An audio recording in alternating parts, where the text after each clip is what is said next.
Dalai Lama minta bocah laki-laki untuk menghisap lidahnya. Kabar ini jadi perbincangan ramai nih sedunia akhirat. Sedunia sih lebih banget ya. Oke lanjut, orang-orang berkecewa. His Holiness masa gitu sih? Meskipun dari pihak Dalai Lama sih bilangnya itu bercanda aja ya. Cuman berdasarkan norma umum, kelakuan kayak gitu, permintaan kayak gitu ya nggak acceptable lah ya, nggak pantas gitu, nggak etis. Cuman aku tuh bukan mau ngomongin Dalai Lama sebenarnya. Aku mau mengeksplor ide apakah emang ada nih manusia yang layak untuk dijadikan teladan yang sempurna. Atau justru menempatkan seseorang sebagai teladan sempurna ini bukan hanya nggak tepat, tapi nggak etis. Simak bahasan selengkapnya di channel Forbidden Questions episode Adakah Manusia yang Sempurna? Referensi dan rekomendasi bacaan selalu aku cantumkan di kolom deskripsi ya.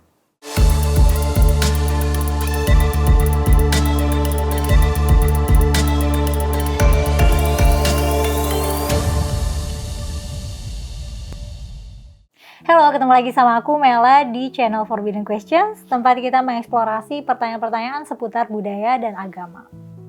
Kenapa sih manusia butuh manusia lain untuk jadi role model, untuk jadi teladan? Baik dalam hal pengembangan diri maupun keterampilan atau kesuksesan atau apapun, kenapa gitu kita perlu mencontoh manusia lain gitu? Kenapa harus ada manusia lain yang kita jadikan contoh? Nah, ada beberapa teori yang menjelaskan hal ini. Ada yang namanya teori pembelajaran sosial atau social learning theory yang dikembangkan oleh Albert Bandura. Teori ini menjelaskan bahwa individu belajar itu memang melalui pengamatan dan peniruan. Menurut teori ini, seseorang itu cenderung meniru perilaku yang mereka lihat pada orang lain, terutama kalau dia ngelihat orang tersebut dianggap penting atau punya status yang tinggi. Terus ada nih teori identifikasi sosial atau social identity theory yang dikembangkan oleh Henry Teichfeld dan John Turner. Teori ini menjelaskan bagaimana seseorang mengidentifikasi diri mereka sendiri dan mengaitkannya dengan kelompok sosial tertentu. Role model yang berasal dari kelompok yang sama dengan orang itu dapat membantu mereka memahami bagaimana menjadi anggota yang berguna dan sukses di kelompok tersebut. Nah, ini tuh bisa meningkatkan rasa bangga dan rasa harga diri seseorang, serta sense of belongingness sebagai bagian dari kelompok tersebut. Lanjut lagi ada teori pengembangan identitas atau identity development theory yang dikembangkan oleh Erik Erikson. Teori ini menjelaskan kalau dalam menjalani hidup tuh kita emang akan cenderung mencari tahu siapa kita dan nilai apa yang kita pegang. Dan seringkali kita nemunya dari orang lain. Nemu nih, ada nih orang yang nilai identitas dan nilai keyakinannya bisa kita pegang juga. Masuk ke konteks kita secara umum dalam skala kelompok kecil atau kelompok besar emang cenderung mencari role model, mencari seorang yang bisa kita jadiin panutan. Di sekolah kita mencontoh guru, di kantor mungkin kita mencontoh atasan yang bisa kita jadikan mentor, di rumah mungkin kakak atau orang tua. Pokoknya kita cenderung mencari orang yang menurut kita ideal untuk kita jadikan patokan nih. Atau bisa juga kita cari role model dalam hal karir misalnya. Misalnya kita mau jadi influencer YouTuber. Kita lihat nih top of mind-nya siapa, oh ada Atta Halilintar, ya udah kita jadiin dia panutan gitu. Atau kita mau jadi produser film atau apapun, kita cek aja yang pakarnya siapa, terus kita jadiin panutan gitu. Kayak gitu wajar.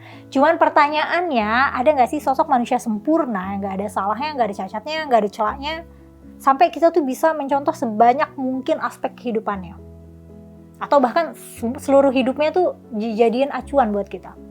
Realistisnya kan nggak ada ya. Yang ada nanti pas kita nemuin ketidaksempurnaan di orang itu, either kita patah hati karena tingginya nilai yang kita sematkan ke orang itu terbukti salah, atau kita jadi menjustifikasi kesalahannya nih. Kita bikin-bikin nih alasan supaya apapun kesalahan sang teladan kita, itu kesalahannya akan bisa dimaklumi.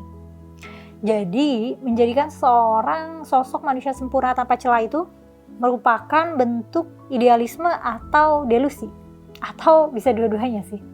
Jadi gini-gini, memiliki sosok yang bisa kita jadikan teladan itu emang penting untuk pertumbuhan dan perkembangan kita ya. Tapi ya harus disadari kalau kondisi, situasi, dan kualitas seseorang itu conditional. Gak mungkin ada sosok sempurna yang bisa dicontoh seutuhnya sepanjang masa. Karena nilai moral aja melentur nih lintas zaman dan waktu. Kalau mau realistis ya yang dijadikan teladan aspek tertentunya aja, gak bisa semuanya. Jadi apakah delusional jika kita merasa ada manusia sempurna tanpa celah yang bisa kita jadikan teladan? Kalau kita ngomongin tentang kesempurnaan absolut ya jawabannya iya, delusional. Tapi kalau misalnya kita mendefinisikan kesempurnaan sebagai sesuatu yang sifatnya relatif dan dinamis ya Kita akan nemuin banyak contoh teladan sempurna yang bisa jadi inspirasi kita. Intinya sih konsep manusia sempurna tanpa celah yang kita jadikan teladan itu ya delusional. Kalau kita berharap bisa nemuin individu yang benar-benar bebas dari kekurangan. Belum lagi kan persepsi kita tentang kekurangan itu kan evolve juga seiring zaman. Banyak perilaku yang pada zamannya acceptable, pada masa kini kelakuan kayak gitu gak etis.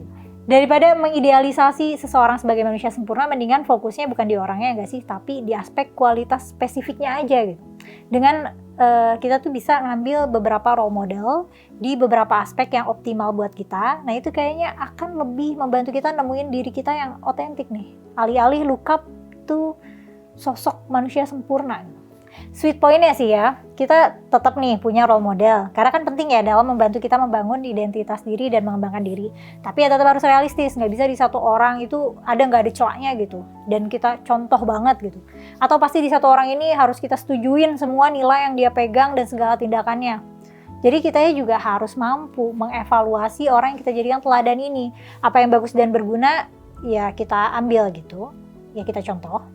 Tapi yang jelas-jelas emang buruk nggak usah dibelain, nggak usah dijustifikasi kalau emang bertentangan sama nilai moral yang kita pegang atau nilai moral yang udah berkembang sekarang.